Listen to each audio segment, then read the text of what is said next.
Hello दोस्तों, नमस्कार। SM किसी चैनल में मैं आप सब लोगों का दिल से बहुत बहुत स्वागत करता हूं।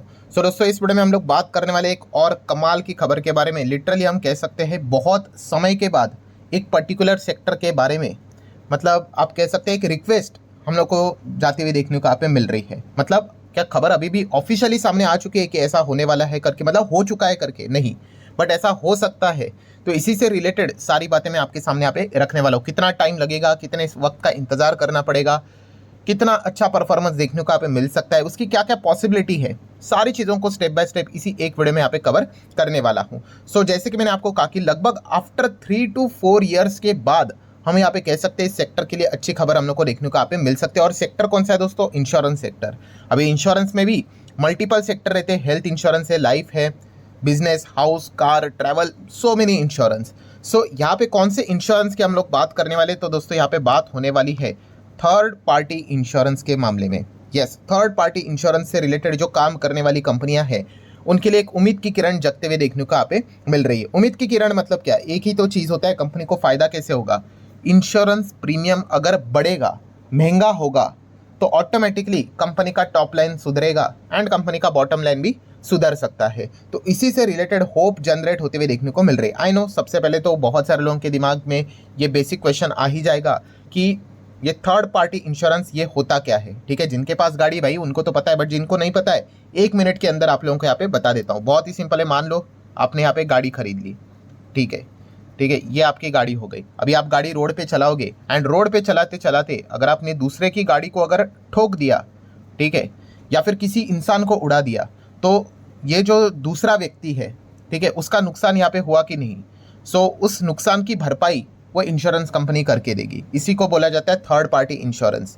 ठीक है, या फिर आप एक व्यक्ति समझ लेना कि वो रोड पे यहाँ पे चल रहा था, आपने एक्सीडेंट कर लिया भाई, उसको चोट लग गई भाई, वो अस्पताल में भर्ती हो गया, 50,000 रुपये का बिल आया, तो 50,000 रुपये आपको नहीं देना है, वो किसको देना है? वो इंश्योरेंस कंपनी को यहाँ पे उसके ट्रीटमेंट का, इलाज का पैसा उसको देना पड़ेगा। इसी को बोला जाता है दोस्तों थर्ड पार्टी इंश्योरेंस। ठीक है, इसमें पहली पार्टी कौन थी? आप खुद थे।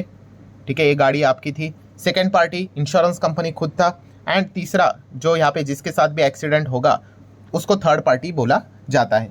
बहुत ही सिंपल सा डेफिनेशन था, कोई बड़ी बात नहीं है। हाँ, एंड ये बताना चाहूँगा कि इंडिया में थर्ड पार्टी इंश्योरेंस मैंडेटरी है। ठीक है, कंपलसरी यहाँ पे होता है। हाँ, अगर आप बिना थर्ड पार्टी इंश्योरेंस के अगर पकड़े गए तो वो फाइन बीन चीज़ें हम लोग को देखने को मिल जाती है। थर्ड पार्टी इंश्योरेंस से रिलेटेड तो खबर हम लोग को क्या देखने को मिल रही है कि ये जो इसका इंश्योरेंस का प्रीमियम है, 3 से 4 साल हो गए भाई, अभी भी बढ़ा नहीं है, वही पुराना इंश्योरेंस प्रीमियम चल रहा है। तो इसीलिए ये प्रीमियम अभी यहाँ पे बढ़ सकता है दोस्तों, बहुत ही ज़बरदस्त तरीके से। एंड इसीलिए जो इस सेगमेंट में काम करने वाली कंपनियां हैं उनके लिए उम्मीद की किरण यहाँ पे बढ़ चुकी है, क्योंकि ये जो सेक्टर है वो इतना ज़्यादा हम लोग को आगे बढ़ते हुए देखने को मिल चुका है। अनसर्टेनिटी तो रहती है, but insurance companies third party insurance को लेकर जो इनका प्रीमियम है वो पुराना वाला ही चल रहा है, कोई खास सिग्निफिकेंट ग्रोथ देखने को नहीं मिल रही है। एंड इसी पॉइंट को लेकर रिक्वेस्ट हम लोग को होते हुए देखने को मिलने वाली है। अभी रिक्वेस्ट करेगा कौन और किसके सामने? तो रिक्वेस्ट करेगा IRDAI।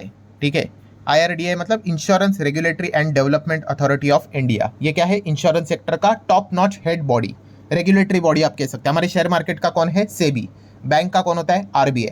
तो इंश्योरेंस सेगमेंट का कौन होता है? IRDAI। इन्होंने क्या किया? रिक्वेस्ट किया किसको? सरकार को। सरकार मतलब सरकार के डिपार्टमेंट है, तो ये department ministry of road transport and highway, इनको बोला है कि सर जी देखिए इतना समय हो चुका है, इंश्योरेंस प्रीमियम यहाँ पे थर्ड पार्टी की अगर बात कर ले वो बढ़ा नहीं है, तो रिक्वेस्ट की जा रही है कंपनीज की ओर से कि इसको बढ़ाना चाहिए करके, क्योंकि कंपनीज को भी बिजनेस चलाना है भाई। ठीक है, कितना यहाँ पे बढ़ सकता है या फिर कितना रिक्वेस्ट किया गया है? रिपोर्ट के जरिए यहाँ पे बातें बताई जा रही है कि मिनिमम आप देख सकते हैं यहाँ पे IRDAI ने प्रपोज किया है। प्रपोज किया है मतलब पूछा है, रिक्वेस्ट किया है कि एटलीस्ट 18% के आसपास अगर ये प्रीमियम अगर बढ़ेगा तो ठीक रहेगा। बट उसी के साथ साथ कुछ चीज़ों में यहाँ पे तो उन्होंने 20 से 25% तक, आप देख सकते हैं सम कैटेगरी ऑफ व्हीकल्स में 20 से 25% तक का भी एक्सपेक्टेशन किया है कि इतना तो प्रीमियम यहाँ पे बढ़ना चाहिए। हालांकि काफ़ी सारे एक्सपर्ट का ये मानना है कि समवेयर अराउंड एवरेज 20% तक बढ़ सकता है करके, किसी को पता नहीं है, ये एक अंदाज़ा होता है, अनुमान होता है। ठीक है, 18 से लेके लोएस्ट लेवल कितना, 18 से लेके 25 तक का यहाँ पे थर्ड पार्टी इंश्योरेंस प्रीमियम बढ़ते हुए देखने को यहाँ पे मिल सकता है। इसके रिलेटेड प्रपोजल जा चुका है सरकार के पास, अभी सरकार इसको एक्सेप्ट करेगा नहीं करेगा, अगर करेगा तो कितना होगा, वो देखने वाली बात होगी। ठीक है, तो ऐसा मत सोचना कि अगर थर्ड पार्टी इंश्योरेंस प्रीमियम बढ़ गया करके तो फायदा ही हुआ करके, कितना बड़ा वो मैटर करता है। अगर 10% बढ़ा तो फिर क्या फायदा। हाँ, अगर यहाँ पे 25% या फिर उससे ज़्यादा बढ़ा तो फिर भाई बल्ले बल्ले ही हो गए, कंपनीज तो अच्छा खासा पैसा कमाएंगी। तो इस हिसाब से आप लोगों ने क्या करना है, चीज़ों को फोकस में रखना होता है।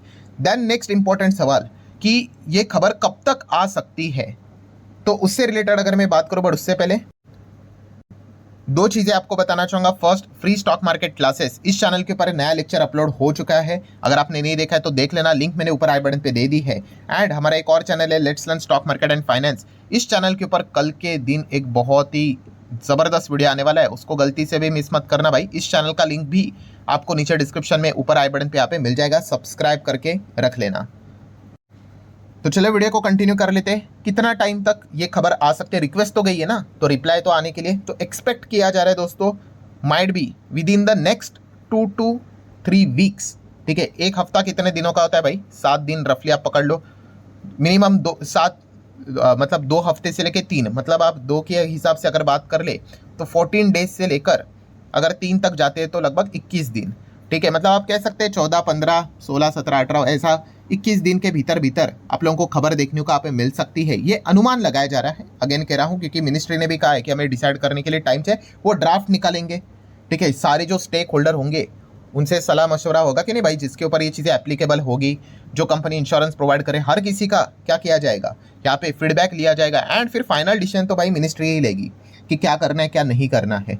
सो अब कह सकते हैं मोटा मोटी 2-3 हफ्ते का आपको इंतजार करना पड़ेगा एंड देन फाइनल परसेंटेज निकल कर आएगा कि कितना मोटर इंश्योरेंस मतलब थर्ड पार्टी इंश्योरेंस हमें बढ़ते हुए देखने को यहाँ पे मिलने वाला है। सो बेसिकली हम कह सकते हैं कंपनी के लिए तो भाई अच्छी खबर ही रहेंगी, क्योंकि जितना उनका जो टॉप लाइन चल रहा है उसमें ऑटोमेटिकली सरकार के एक खबर के हिसाब से क्या हो जाएगा, प्रीमियम बढ़ जाएगा। ठीक है, और सारी कंपनियां अपने प्रीमियम बढ़ा देगी तो उनको बेनिफिट तो यहाँ पे होगा ही होगा, ऑटोमेटिकली ग्रोथ आते हुए देखने को मिल जाएगी। तो इस चीज़ के चलते कौन से कंपनीज को आप स्टडी करना चाहते हो तो आप इन कंपनीज को स्टडी कर सकते हो जो कि इस सेगमेंट में काम करते हैं। सबसे पहले तो ICICI लोम्बार्ड, इस कंपनी का नाम सामने यहाँ पे आ जाता है। आप देख सकते हो ऑटो सेगमेंट के हिसाब से 10.75 के आसपास का ऑटो इंश्योरेंस सेगमेंट में इनका काम देखने को मिल जाता है। No doubt auto insurance segment में और भी चीज़ें रहती है, बट ICICI लोम्बार्ड का नाम सामने आता है तो आप स्टडी कर सकते हो। बैलेंस शीट वाइज अगर चीज़ों को देखोगे तो कंपनी के रिजर्व्स 13 से 14 हज़ार करोड़ के आसपास है।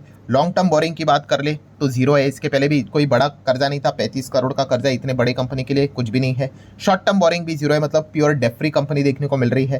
कैश एंड कैश इक्विवेलेंट की बात करें तो 87.57 करोड़ का कैश देखने को मिल रहा है। पीएनएल की अगर बात कर ले, सालाना बात यहाँ पे हो रही है पीएनएल, तो उसमें आप देख सकते हो कंपनी का पीएनएल अर्निंग 25, फिर 35, फिर 38 एंड देन 50। तो एक कंसिस्टेंटली हम लोग को अच्छा परफॉर्मेंस देखने को यहाँ पे मिल रहा है। एंड शेयर होल्डिंग पैटर्न की अगर बात कर ले तो प्रमोटर होल्डिंग कितना है, 51.55 है। एफआईएस काफ़ी इसमें रुचि रख रहे हैं, ओहो डीआईएस भी रख रहे हैं, तो आप देख सकते हैं एफआईएस डीआईएस दोनों को पसंद है ये कंपनी। सो 51% में प्रमोटर के पास है, एफआईएस डीआईएस भी तगड़ी होल्डिंग रख रहे हैं, और पब्लिक के पास कितना है, बिलो 7%। ठीक है, तो आप चाहो तो इसको पीडीएफ कैटेगरी वाली भी कंपनी समझ सकते हो, जहाँ पे प्रमोटर एफआईएस डीआईएस ज़्यादा स्टेक होल्ड करके बैठे हुए हैं। देन अगर हम लोग बात करें गोल्ड डिजिट करके कंपनी, आप सभी लोगों को पता ही है, हाल ही में लिस्ट हुई थी, तो उनका भी शेयर आप देख सकते हैं इस सेगमेंट में लगभग 6.25% के आसपास है। बैलेंस शीट की बात कर ले तो रिजर्व्स आप देख सकते हो 3,2500 करोड़ के रिजर्व्स है। कर्जे की बात करें 350 करोड़ का लॉन्ग टर्म बोरिंग नजर आ रहा है। शॉर्ट टर्म बोरिंग फिलहाल तो जीरो है। शॉर्ट टर्म बोरिंग मतलब 1 साल के अंदर अंदर का छोटा कर्जा, लॉन्ग टर्म बोरिंग मतलब बियॉन्ड द 1 ईयर।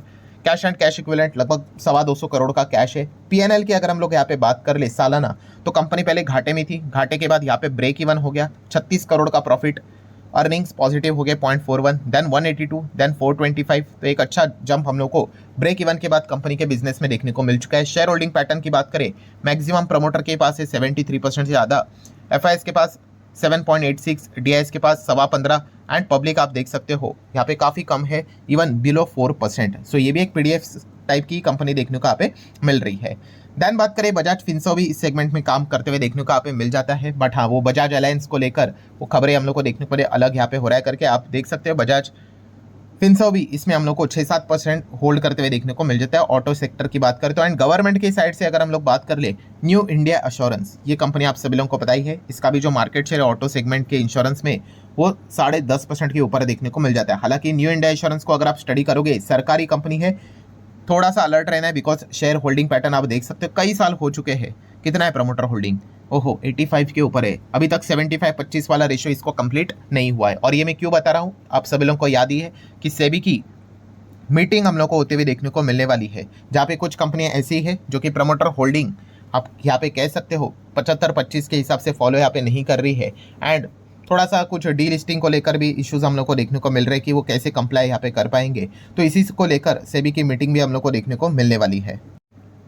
कुछ लोग सोचते होंगे कि अभी मैंने जो बातें बोली सेबी को लेकर ये एग्जैक्टली क्या बोली, तो भाई ये सीखने के लिए, समझने के लिए आपको ये लगभग 15 से 16 मिनट वाला वीडियो वो देखना पड़ेगा। ठीक है, अगर आप मार्केट के प्रति सीरियस हो, ठीक है, तो इन चीज़ों को आप स्टडी कर लें। ये देखो ये वाला वीडियो, इसके लिंक में चाहे तो ऊपर आई बटन पे दे देता हूँ, तो आपको समझ में आएगा कि एग्जैक्टली मैंने यहाँ पे क्या बोला है।